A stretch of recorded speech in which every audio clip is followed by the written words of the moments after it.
بسم اللہ الرحمن الرحیم۔ السلام علیکم۔ ہمارے گاؤں کے امام مسجد کی بیٹی کے ساتھ کسی نے زیادتی کر کے اسے بے رحمی سے مار دیا تھا۔ جنازے کے وقت امام صاحب نے قرآن مجید اٹھا کر اس آدمی کو بد دعا دی کہ اس پر خدا کا عذاب آئے گا، مرنے کے بعد اسے زمین بھی جگہ نہ دے گی۔ یہ الفاظ سن کر میری ماں کے چہرے کے رنگ اڑ گئے تھے۔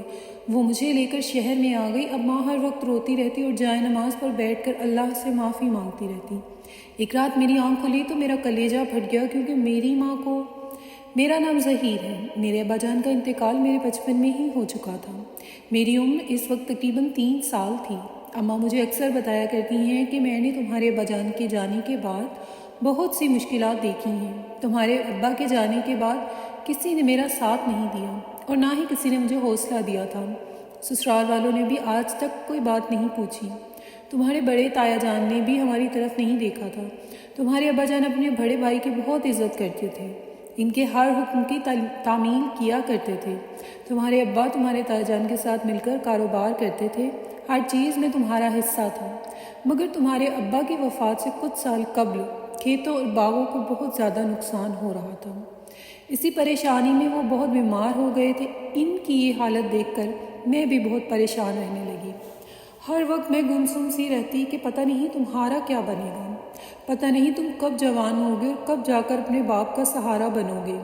تمہارے ابا جان کی دوائیوں پر بھی بہت خرچہ ہو رہا تھا، جس کی وجہ سے ہماری ساری زمینیں بک چکی تھیں۔ ہمارے پاس بس ایک مکان ہی بچا تھا۔ پھر ایک دن تمہارے باپ کی حالت اتنی خراب ہوئی کہ وہ مجھے اور تمہیں اس دنیا میں اکیلا چھوڑ کر چلے گئے تھے۔ اس روز مجھ پر قیامت ٹوٹ پڑی تھی۔ میری تو ساری دنیا ہی اجڑ گئی تھی۔ تمہارے سر سے بھی تمہارے باپ کا سایہ چھن گیا تھا۔ مجھے خود سے زیادہ تمہاری فکر لاحق ہو رہی تھی۔ پھر مجھے تمہاری خالہ نے حوصلہ دیا کہ خدا کسی پر اس کی طاقت سے زیادہ بوجھ نہیں ڈالتا۔ خدا تو اپنے بندوں سے 70 ماؤں سے بھی زیادہ پیار کرتا ہے۔ خدا نے تو ضرور تمہارے لیے کوئی نہ کوئی راستہ نکال لینا ہے۔ یہ مشکل وقت بہت جلد کٹ جانا ہے۔ دیکھو، خدا نے تمہیں اتنے پیارے اور خوبصورت بیٹے سے نوازا ہے۔ کل کو بڑا ہو کر یہی تمہارا سہارا بنے گا تو تمہارے سارے دکھ ختم ہو جائیں گے۔ تمہارے تایا جان نے کفن دفن اور قبر کے سارے انتظامات کیے۔ 1 مہینے بعد گھر سے تمام راشن ختم ہو چکا تھا۔ بجلی کا بل اور تمہاری تعلیم کے اخراجات میرے سر پر تھے۔ میں عدت میں تھی اور باہر جا کر کام بھی نہیں کر سکتی تھی۔ تمہارے تایا جان نے بھی پلٹ کر کوئی بات نہیں پوچھی تھی۔ تم بھی ابھی چھوٹے تھے۔ تمہارے ابا جان نے تمہیں ایک بڑا آدمی بنانے کا خواب دیکھا تھا۔ میری ساری رات انہی سوچوں سے گزر جاتی تھی۔ پھر ایک دن میری پڑوس میرے گھر آئی۔ جب اس نے میری یہ حالت دیکھی اور مجھ سے پوچھنے لگی کہ کیا بات ہے، میری آنکھوں میں آنسو آ گئے۔ اس عورت نے مجھے تسلی دی اور کہا کہ میں تمہارے لیے کوئی نہ کوئی بندوبست ضرور کروں گی۔ میں نے اس عورت سے کچھ وقت کے لیے کچھ رقم ادھار مانگ لی۔ اس نے اس بات کی حامی بھر لی اور مجھے کہا کہ میں پریشان نہ رہوں۔ میں نے اللہ تعالیٰ کا شکر ادا کیا۔ پھر وہ 2 دن بعد وہ عورت ہمارے گھر دوبارہ آئی اور مجھے کچھ رقم تھمائی اور کہا کہ جب بھی تمہارے پاس پیسے ہوں تو مجھے واپس کر دینا۔ میری آنکھوں میں خوشی کی ایک لہر دوڑ گئی رقم کو دیکھ کر۔ اس رقم سے میں نے گھر میں راشن ڈالا اور بجلی کا بل ادا کیا۔ جیسے تیسے کر کے میں نے اپنی عدت کے دن پورے کیے اور پھر میں نے لوگوں کے کھیتوں میں جا کر کام کرنا شروع کر دیا۔ تمہیں بھی اپنے ساتھ لے کر جاتی تھی۔ تم ابھی بھی بہت چھوٹے تھے۔ تمہیں میں درخت کے سائے کے نیچے لٹا دیتی اور خود کام میں مگن ہو جاتی، مگر پھر بھی اتنی رقم نہیں ہو رہی تھی کہ میں تمہیں اسکول بھیج سکتی۔ آمدن بہت کم تھی، اخراجات بہت زیادہ تھے۔ پھر میں نے گھر میں ہی کپڑے سلائی کرنا شروع کر دیے۔ اماں نے بتایا کہ میں سارا دن کھیتوں میں کام کرتی اور رات کو بیٹھ کر کپڑے سلائی کرتی اور صبح نکلنے سے پہلے ہی گھر کا سارا کام بھی ختم کرتی، کیونکہ اماں نے کھیتوں میں کام کے لیے جانا ہوتا تھا۔ اماں کھیتوں میں جو کام کر کے رقم وصول کرتی، اس سے گھر کا سارا نظام چل رہا تھا، اور اماں رات کو بیٹھ کر جو کپڑے سلائی کرتی تھی، ان کے پیسوں سے میری فیس ادا کرتی تھی۔ آہستہ آہستہ اماں نے گھر پر سلائی سینٹر کھول لیا۔ گاؤں کی لڑکیاں اماں کے پاس سلائی سیکھنے آنے لگیں۔ ان میں سے کچھ تو بہت جلد ہی ماہر ہونے لگیں اور اماں کا کام بھی دن بدن بڑھتا چلا گیا۔ پاس کے گاؤں کے لوگ بھی اماں کے پاس کپڑے سلوانے آتے۔ اماں نے دن دگنی اور رات چگنی ترقی اور محنت کر کے سلائی سینٹر کو اس مقام تک پہنچایا۔ جب اماں کا کام کافی اچھا ہو گیا تو اماں نے مجھے بہت مہنگے اور اچھے اسکول میں داخل کروا دیا تھا۔ اماں نے اب کھیتوں میں کام کرنا بھی چھوڑ دیا تھا کیونکہ سلائی کے پیسے بہت آنے لگے تھے۔ اب میں 8ویں کلاس میں ہو چکا تھا۔ اماں نے مجھے سیکنڈ ٹائم اکیڈمی میں بھی داخل کروا دیا تھا کیونکہ 8ویں جماعت کے میرے بورڈ کے امتحان تھے۔ ایسے میں اور اماں ایک خوشحال زندگی گزار رہے تھے۔ اماں نے مجھ سے بہت ساری امیدیں وابستہ کر رکھی تھیں۔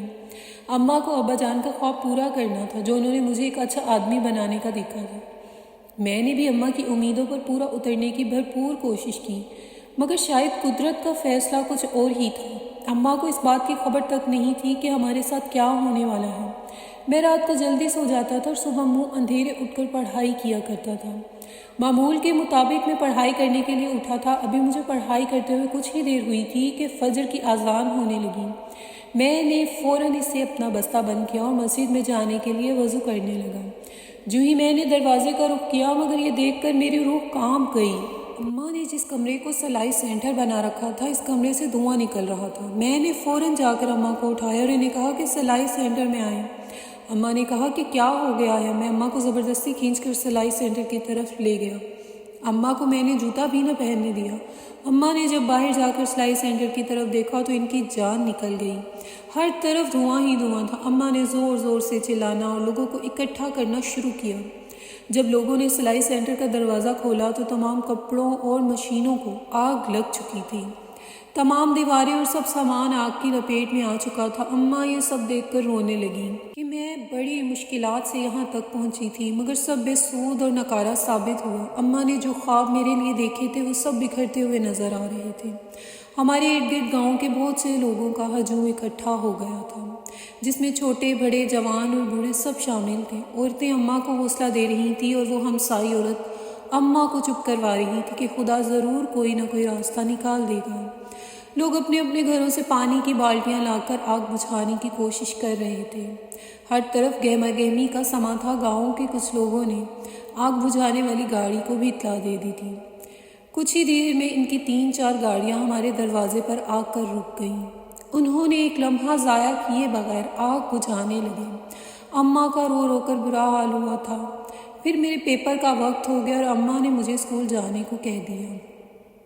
چونکہ میرا بورڈ کا امتحان تھا میں نے آج اسکول جانے سے انکار کر دیا مگر اماں اپنی ضد پر رہیں۔ اماں نے مجھے سمجھایا کہ تمہارا پورا سال ضائع ہو جائے گا۔ تم نے اس دن کے لیے پورا سال بہت محنت کی ہے۔ ہمارے ساتھ جو ہونا تھا وہ تو ہو چکا ہے۔ اب تم جا کر بے فکر ہو کر امتحان دو۔ خدا تمہیں کامیاب کرے۔ اماں کے بہت اصرار کے بعد میں نے اسکول کی تیاری کی اور پیپر دینے کے لیے نکل گیا۔ جب میں امتحان دے کر شام کو گھر آیا اماں کی طبیعت خراب تھی اور سلائی سینٹر میں کچھ بھی نہ بچا تھا۔ سب کچھ آگ کی نظر ہو گیا تھا۔ اماں کی طبیعت اسی وجہ سے خراب تھی کیونکہ اماں کا سارا کام بند ہو گیا تھا۔ اماں پھر سے پریشان رہنے لگی تھی کہ میں اپنے بیٹے کو کیسے پڑھاؤں گی۔ رات کو اماں اٹھ کر سلائی سینٹر کو جا کر دیکھتی رہتی اور روتی رہتی۔ اس واقعے کے کچھ ہی دنوں بعد لاہور والی خالہ جان ہمارے گھر آئیں۔ انہوں نے آ کر اماں کو سمجھایا اور ان کی ہمت بندھائی۔ پھر دوبارہ سے اماں نے کھیتوں میں کام کرنا شروع کر دیا۔ اسی طرح ہمارا وقت گزرتا رہا اور میں اسکول سے کالج میں آ گیا تھا مگر ابھی بھی ہمارے حالات بہتر نہیں ہوئے تھے۔ پتہ نہیں یہ زندگی ہمیں کس بات کی سزا دے رہی تھی۔ ان دنوں ہمارے گاؤں میں ایک عجیب واقعہ ہوا تھا۔ ہمارے گاؤں کے امام مسجد کی بیٹی کے ساتھ کسی نے زیادتی کر کے اسے بڑی بے رحمی سے مار دیا تھا۔ سب لوگ پریشان تھے۔ پورے گاؤں میں ایک ڈر خوف پھیل گیا تھا کیونکہ اس سے پہلے کبھی ایسا واقعہ نہیں ہوا تھا۔ جنازے والے دن امام صاحب نے اپنے ہاتھ میں قرآن مجید اٹھایا اور سب گاؤں والوں کے سامنے اس آدمی کو بد دعا دینے لگے جس نے ان کی بیٹی کے ساتھ ظلم کیا تھا۔ امام صاحب نے کہا کہ جس نے میری بیٹی کے ساتھ یہ ظلم کیا ہے وہ چند دن بعد مر جائے گا۔ اس پر خدا کا عذاب آئے گا اور اسے قبر بھی جگہ نہیں دے گی۔ امام صاحب کی بات سن کر میری ماں کانپ گئی تھی۔ وہ بھاگتے ہوئے گھر آئیں اور اپنا اور میرا سامان باندھنے لگی۔ پھر مجھے لے کر لاہور والی بس میں بیٹھ گئی۔ میں کچھ پوچھتا تو ماں مجھے ڈانٹ کر چپ کروا دیتی۔ میری ماں بہت گھبرائی ہوئی تھی۔ اچانک ہماری بس ایک گاڑی سے ٹکرانے لگی تھی۔ یہ دیکھ کر بس میں بیٹھے سب مسافر چلانے لگے اور بچوں کے رونے کی آوازیں آنے لگیں۔ میں اور اماں بھی گھبرا گئے کہ یہ کیا ہو رہا ہے، پر خدا کا شکر ہے کہ کوئی بڑا نقصان نہیں ہوا۔ بس میں تمام مسافر محفوظ تھے اور گاڑی نے بھی فوراً بریک لگا لی تھی۔ اس کے بعد ہماری بس لاہور اسٹیشن جا کر رکی۔ ہم لاہور پہنچ گئے اور خالہ کے گھر رہائش کے لیے ٹیکسی ڈھونڈنے لگے۔ 15 منٹ بعد ایک ٹیکسی آ کر رکی۔ ہم اس میں بیٹھ کر خالہ کے گھر کی طرف روانہ ہو گئے۔ تھوڑی دیر بعد ٹیکسی خالہ کے گھر کے سامنے رکی۔ میں اور اماں ٹیکسی سے اترے۔ ہم نے اپنا سامان اتارا اور ٹیکسی والے کو اس کا کرایہ دیا۔ اس کے بعد ہم نے خالہ کے گھر دستک دی۔ خالہ کی بیٹی نے دروازہ کھولا۔ اس نے جیسے ہی اماں کو دیکھا وہ اماں سے لپٹ گئی، مجھے سلام کیا اور ہمیں اندر لے گئی۔ اندر جا کر ہم خالہ اور خالو سے ملے۔ اتنے میں خالہ کی بیٹی ہمارے لیے شربت بنا کر لے آئی۔ تھوڑی دیر بعد آرام کے بعد خالہ نے ہمارے کھانا کھایا اور ان کی بیٹی نے ہمیں کھانا پیش کیا۔ کھانے سے فارغ ہونے کے بعد سب نے ظہر کی نماز ادا کی اور آرام کرنے کے لیے اپنے اپنے کمروں میں چلے گئے۔ خالہ نے ہمیں بھی ایک کمرہ دے دیا۔ تھوڑی دیر آرام کرنے کے بعد سب نے اٹھ کر عصر کی نماز ادا کی۔ میں مسجد چلا گیا۔ مسجد سے واپسی پر مجھے ایک پارک نظر آیا اور میں تازہ ہوا کھانے کے لیے وہاں چلا گیا۔ مجھے اندر سے ایک ہی بات کھائی جا رہی تھی کہ اماں اتنی صبح مجھے لاہور کیوں لے کر آئی ہیں؟ یہی بات سوچتے سوچتے وقت کب گزر گیا مجھے پتہ ہی نہیں لگا۔ اذان میرے کانوں میں گونجنے لگی اور میں نماز پڑھنے دوبارہ مسجد چلا گیا۔ نماز سے فارغ ہونے کے بعد میں سیدھا خالہ کے گھر آیا۔ گھر جا کر دیکھا سب صحن میں بیٹھے باتیں کر رہے تھے۔ میں بھی ان کے ساتھ جا کر بیٹھ گیا۔ خالو نے مجھ سے میرے کام کے متعلق پوچھا تو میں نے بتایا کہ میں وہاں کسی کے کھیتوں میں کام کرتا تھا۔ خالو نے کھیتوں کے متعلق اپنے بچپن کی کہانیاں سنانا شروع کر دی کہ کیسے وہ اپنے ابا کی زمینوں میں جا کر چھپ جاتے تھے اور لوگوں کے کھیت سے چوری خربوزے توڑ کر کھاتے تھے۔ اسی بات پر کئی دفعہ وہ لوگ ان کے گھر شکایت بھی لے کر آئے تھے اور ان کی خوب پٹائی لگتی تھی۔ خالہ کے گھر اسی طرح شغل میلہ چلتا رہا۔ اتنے میں خالہ کی بیٹی سب کے لیے چائے بنا کر لے آئی۔ سب نے چائے کی چسکیوں کے ساتھ اپنی اپنی آپ بیتی سنائی۔ اتنے میں عشاء کی اذان سب کے کانوں میں گونجنے لگی۔ میں اور خالو نماز پڑھنے مسجد میں چلے گئے۔ خالہ اور اس کی بیٹی نے نماز سے فارغ ہونے کے بعد ہمارے لیے کھانا بنایا اور سب کو پیش کیا۔ کھانے کے بعد سب سونے کے لیے اپنے اپنے کمروں میں چلے گئے تو میں نے اماں سے پوچھا کہ ہم اپنا گھر چھوڑ کر لاہور کیوں آئے ہیں؟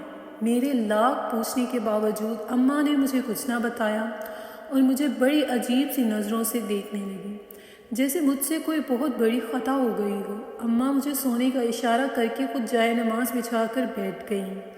میں اپنے بستر پر لیٹ کر اماں کی طرف دیکھتا رہا جو مسلسل نماز پڑھتی جا رہی تھی اور بار بار اللہ تعالیٰ سے معافیاں مانگ رہی تھی۔ پوری رات میرے دماغ میں یہی خیال آ رہا کہ میں نے کون سا گناہ کر دیا ہے کہ اماں مجھے ایسے کھا جانے والی نظروں سے دیکھ رہی تھی اور نہ ہی مجھے کچھ بتا رہی تھی۔ انہی سوچوں میں گم پتہ نہیں لگا کہ کب آنکھ لگ گئی اور صبح فجر کی اذان کی آواز نے مجھے آن جگایا تھا۔ اتنے میں سب اٹھ گئے تھے اور سب نماز پڑھنے کے لیے نماز پڑھ کر جب واپس آیا تو اماں نے مجھ سے کہا کہ اب ہم گاؤں واپس نہیں جائیں گے اور اب تم یہیں پر کوئی نوکری تلاش کرو، ہم کب تک ان کے ٹکڑوں پر پلتے رہیں گے۔ جب میں نے اماں سے گاؤں واپس نہ جانے کی وجہ پوچھی تو وہ مجھے کھا جانے والی نظروں سے دیکھنے لگی کہ میں چپ کر کے کمرے سے چلا گیا اور خالو کے پاس جا کر بیٹھ گیا۔ میں نے اور خالو نے ڈھیر ساری باتیں کی۔ اتنے میں ان کی بیٹی ہم سب کے لیے چائے بنا کر لے آئی۔ میں نے چائے پی کر باہر آ گیا۔ مجھے اماں کی حالت دیکھ کر پریشانی ہو رہی تھی۔ خالہ کے گھر کے سامنے ایک چھوٹا سا پارک تھا۔ صبح کی تازہ ہوا لینے کے بعد میں نے اماں کی خونخوار نظروں کو بھلانا چاہا اور گھر واپس چلا گیا۔ جب گھر پہنچا تو سب ناشتے پر میرے منتظر تھے۔ میرے گھر آتے ہی سب نے ناشتہ شروع کیا۔ ناشتے سے فارغ ہونے کے بعد خالو کام کے لیے نکل گئے۔ اماں نے بھی مجھے جانے کے لیے کہا مگر میں نے صاف انکار کر دیا اور اصرار کیا کہ گھر واپس چلتے ہیں۔ وہاں جب کہ کھیتوں میں کام کرتا ہوں وہ مجھے ڈھونڈ رہے ہوں گے، مجھے وہاں بہت کام کرنا ہے، اسی لیے مجھے واپس گاؤں جانا ہوگا۔ مگر اماں نے صاف انکار کر دیا اور کہا کہ دوبارہ اس گاؤں کا نام مت لینا، ہم وہاں ہرگز نہیں جائیں گے۔ یہ سن کر میں کمرے میں چلا گیا اور خالہ اماں سے پوچھنے لگی کہ تم لوگ واپس کیوں نہیں جا رہے، اس کے کام کا حرج ہو رہا ہے۔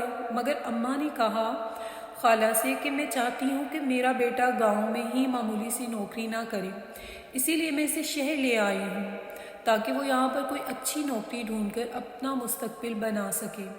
خالہ نے کہا کہ یہ تو اچھی بات ہے، آخر کھیتوں میں رکھا ہی کیا ہے، اب تو گاؤں والے لوگ بھی شہر آ رہے ہیں، تمہارے بیٹے کی تعلیم بھی اچھی خاصی ہے اور ابھی پڑھ بھی رہا ہے،